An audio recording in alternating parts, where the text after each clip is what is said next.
இந்த நீத்து ரோகிணிய விட சரியான வில்லியா இருக்கும் போல இருக்குது. இதுக்கு மாஸ்டரா இருக்கும் போல இருக்குது அப்படின்னு நினைக்கிறவங்க மறக்காம கமெண்ட்ல சொல்லுங்க. எல்லாருமே நெறைய விதத்துல சொல்லிட்டாங்க.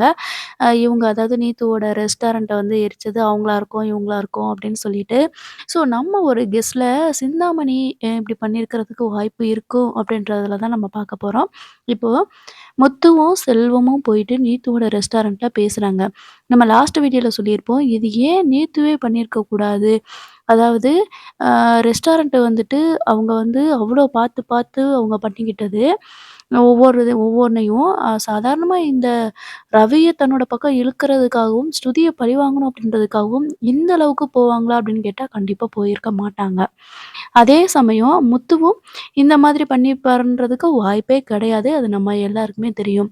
அப்ப என்னதான் நடந்திருக்கும் அப்படின்னு சொல்லி கேட்டீங்கன்னா, வழக்கம் போல ஏற்கனவே அந்த வீட்ல போயிட்டு சிட்டியோட ஆட்கள் வந்து அதாவது ஒருக்க விஜயா வந்து கிளாஸ் எடுத்துட்டு இருக்கும்போது, ரதி தீபன் வந்து அவங்க பழகுறதுக்கு பழகி பிரெக்னன்ட் ஆயிருவாங்க அந்த ரதி. ஸோ அவங்க கிட்ட போயிட்டு வார்ன் பண்ணிட்டு தான் முத்து வருவாங்க. ஆனா இந்த சிட்டியோட ஆட்கள் போயிட்டு சரியான நேரத்தில போயிட்டு அடிச்சுட்டு, இந்த பழி எல்லாத்தையுமே முத்து மேல தூக்கி போடுவாங்க இல்லையா? அதே கான்செப்ட் தான் இங்க. இப்போ இந்த செல்வமும், முத்துவும் சேர்ந்து நீத்து கிட்ட வந்து பேசுறாங்க. "உன்னால என் தம்பியோட வாழ்க்கையில பிரச்சனை வந்துகிட்டே இருக்குது. நீ மரியாதையா ஸ்ருதி கிட்ட மன்னிப்பு கேட்கணும். அப்படி இல்லன்னா, என்ன நடக்குமோ அது நடக்கும். நீயே இருக்க மாட்ட. உன் ரெஸ்டாரண்ட்டும் இருக்காது." அப்படின்ற மாதிரி சொல்லிட்டு வந்திருப்பாங்க. இத வந்து சிந்தாமணி வந்து நோட் பண்ணிக்கிட்டே இருப்பாங்க. என்ன பண்றாங்க அப்படின்னா, இத பத்தி ரோஹிணி கிட்ட வந்துட்டு சொல்லுவாங்க. ரோகிணி வந்து கரெக்ட்டு தான். இந்த நேரத்தில நீங்க ஒண்ணு பண்ணணும் ஆன்ட்டி அப்படின்னு சொல்லி சொல்றாங்க. நான் என்ன பண்ண முடியும்மா இந்த நேரத்திலன்னு சொல்லி கேட்கும்போது, இல்ல இப்ப இதுதான் சரியான நேரம். அந்த முத்துவையும், மீனாவையும் பழி வாங்கணும் அப்படின்னா, இதுதான் சரியான நேரமா இருக்கும்னு நினைக்கிறேன் ஆன்ட்டி அப்படின்னு சொல்லி சொல்றாங்க. என்னம்மா புதுசா சொல்ற? அப்படின்னு சொல்லி கேட்குறாங்க. எனக்கு ஒண்ணும் புரியலையே அப்படின்னு சொல்லும்போது, என்ன ஆன்ட்டி நீங்க இப்படி நினைக்கிறீங்க? அதாவது இந்த இப்ப நீத்துவ வந்து ப பிளான் பண்ணி மிரட்டிட்டு போனது எல்லாமே இந்த ரெஸ்டாரண்ட்ல இருக்கிற எல்லாருமே பார்த்துட்டாங்க. இன்க்ளூடிங் சிசிடிவில கூட இந்த கேமரால கூட இந்த விஷயம் வந்து பதிஞ்சிருக்கும். அப்ப நம்ம என்ன பண்ணாலும், அது முத்து பண்ணுனது மாரி தானே! அப்டின்ற மாதிரி ரோகிணி வந்து சொல்றாங்க. சிந்தாமணி இருந்துட்டு, எனக்கு புரிஞ்சு போச்சு. செம்மையா புரிஞ்சு போச்சு. நல்ல வேல சூப்பர் ஐடியா குடுத்த நீயு. இப்பயே அத நான் பண்றேன் பாரு" அப்டின்னு சொல்லிட்டு, இந்த சிந்தாமணி அவங்களோட ஆட்களுக்கு கால் பண்றாங்க. கால் பண்ணிட்டு, என்ன பண்ணணுமோ அந்த விஷயத்தலாம் சொல்லிர்றாங்க. இப்போ ரெஸ்டாரண்ட்ல படி என்ன நடந்திருக்கு அப்டின்னா நம்ம முத்து தான் வந்து இந்த வேலையெல்லாம் பார்த்தது மாரி, அங்க எல்லாருமே பேசிருவாங்க. ரவிக்கு அந்த ரெஸ்டாரண்ட்ல ஒர்க் பண்ணிட்டுருக்கிற ரவியோட ஃப்ரெண்டு வந்து கால் பண்ணி சொல்றாங்க. இந்த மாரி ரெஸ்டாரண்ட்ல அவங்க அண்ணனோட ஆட்கள் வந்து இப்படிலாம் பண்ணிட்டாங்க. அது மட்டும் இல்ல நீத்துவோட வீட்டுக்கு போயிட்டு நீத்துவையும் அடிச்சிருக்காங்க அப்படின்ற மாதிரி சொல்லிர்றாங்க. ஏன்னா, இப்போ முத்து சொன்னது அதுதான். ரெஸ்டாரண்ட்டும் இருக்காது, நீயும் இருக்காது, நீயும் இருக்க மாட்ட அப்படின்னு சொல்லி சொல்லியிருப்பாங்க. அப்ப ரெஸ்டாரண்ட்ட மட்டும் இப்படி பண்ணா எப்படி? அவளையும் சும்மா விடக்கூடாது அப்படின்னு சொல்லிட்டு அவளையும் பண்ணியிருப்பாங்க. ஸோ, இப்ப எல்லா பழியுமே வந்து முத்து மேல தான் விழுகுது. ஏன் ரவியே வந்து முத்துவுக்கு அகெயின்ஸ்டா தான் மாறியிருக்கிறாங்க. இப்போ இந்த விஷயம் ஸ்ருதிக்கு தெரிய வருது. உடனே மீனாவுக்கு கால் பண்ணி கேட்குறாங்க. "என்னாச்சு மீனா? இப்படி நடந்திருக்கு." அப்படின்னு சொல்லி சொல்றாங்க. "நான் தான் சொன்னேன்ல, நீங்க வந்து அ அந்த நீதுவ என்கிட்ட மன்னிப்பு கேட்க வைக்கணும் அப்படின்னு சொல்லிட்டு, இப்போ மொத்தமா என் வாழ்க்கையவே முடிச்சு விட்டீங்கன்னு" சொல்லி சொல்றாங்க. "என்னாச்சு மீனா? என்ன மீனா நீ இப்படி சொல்ற? என்னாச்சு ஸ்ருதி? நீங்க என்ன ஸ்ருதி இப்படி சொல்றீங்க? நாங்க எதுவுமே பண்ணல ஸ்ருதி" அப்படின்னு சொல்லி சொல்றாங்க. "இல்ல மீனா, முத்து வந்து தான் போயிட்டு இப்படிலாம் பண்ணியிருக்கிறதா எல்லாருமே சொல்றாங்க. அதனால இப்போ ரவி என்ன பண்றான் அப்படின்னா, நீத்து பக்கம் தான் முழுசா சாஞ்சுட்டான்.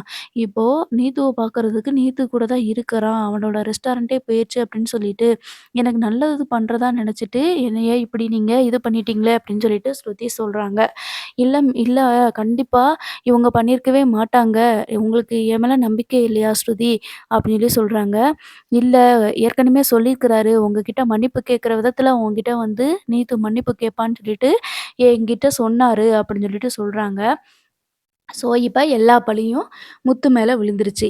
இப்ப அடுத்து மீனா என்ன பண்ணுவாங்க? இத வந்து முத்து பண்ணல, வேற யாரோ தான் பண்ணியிருக்காங்க அப்படின்னு சொல்லிட்டு, மீனா வந்து வழக்கம் போல அவங்க ப்ரூவ் பண்றதுக்கு வந்து ட்ரை பண்ணுவாங்க.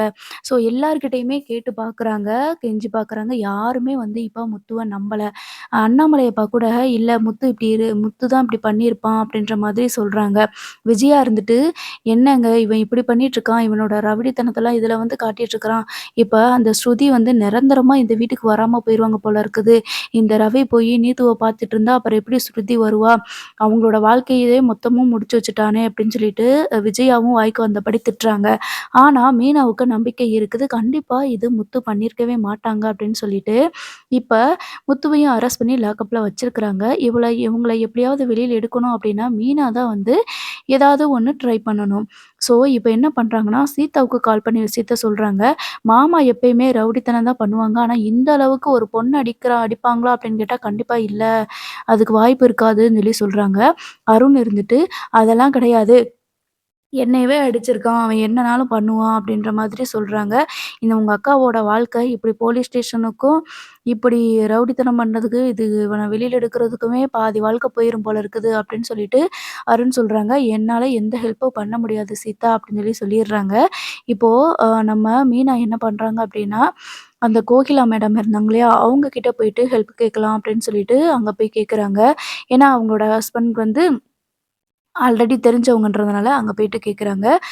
"உங்களால ஏதாவது ஹெல்ப் பண்ண முடியுமா?" அப்படின்னு சொல்லிட்டு, "இல்ல இது பெரிய இஷ்யூ ஆயிருக்கு. நெட்லலாம் வந்துருச்சு. ஒண்ணுமே பண்ண முடியாது என்னால. ஆனா கண்டிப்பா முத்து தம்பி அப்படி பண்ணியிருக்க மாட்டாங்கன்ற நம்பிக்கை இருக்கு எனக்கு. பார்ப்போம்மா நம்மளால முடிஞ்ச அளவுக்கு ஏதாவது ஒண்ணு ட்ரை பண்ணி பார்ப்போம். முத்து தம்பி போய் பேசினது அந்த நீத்து பொண்ணுகிட்ட பேசினது எல்லாத்தையுமே வந்து ரெக்கார்ட் பண்ணி தான் வச்சிருக்கிறாங்க. ஸ்ட்ராங்கான எவிடன்ஸ் இருக்குது. அதனால ஒண்ணுமே நம்மளால பண்ண முடியாது." அப்படின்ற மாதிரி மீனா போய் பேசுற இடம் எல்லாத்துலயும் அதுவே சொல்லிட்டாங்க. ஸோ, இப்ப மீனாவுக்கு ஒண்ணு மட்டும் புரியல. இவங்க ரெஸ்டாரண்ட்ட வந்துட்டு இவர் பண்ணல. அப்ப வேற யாரோ தான் வந்து தீ வச்சிருக்காங்க.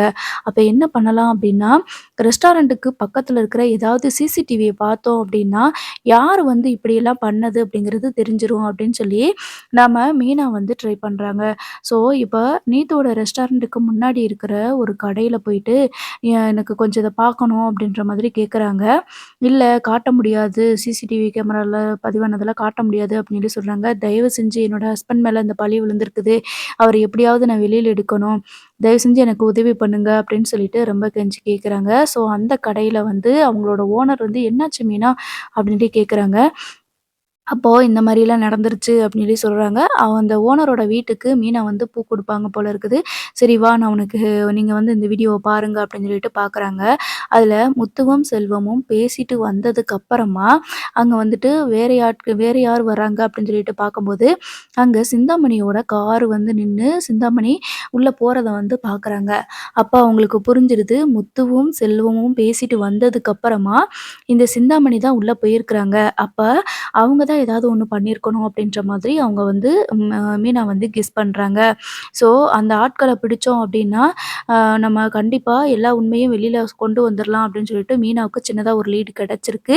இத வச்சு தான் எப்படியாவது முத்த வெளியில எடுப்பாங்க அப்படின்னு சொல்லிட்டு நான் நினைக்கிறேன். இது ஜஸ்ட் ஒரு என்னோட அனுமானத்துல சொல்றேன். பட் என்ன நடக்கு அப்படிங்கிறத ஈகர்லி நானும் உங்கள மாதிரி வெயிட் பண்ணி பார்க்குறதுக்கு காத்துட்ருக்கிறேன். ஸோ மறக்காம நம்ம சேனல சப்ஸ்கிரைப் பண்ணி வச்சுக்கோங்க. தேங்க்ஸ் ஃபார் வாட்சிங்.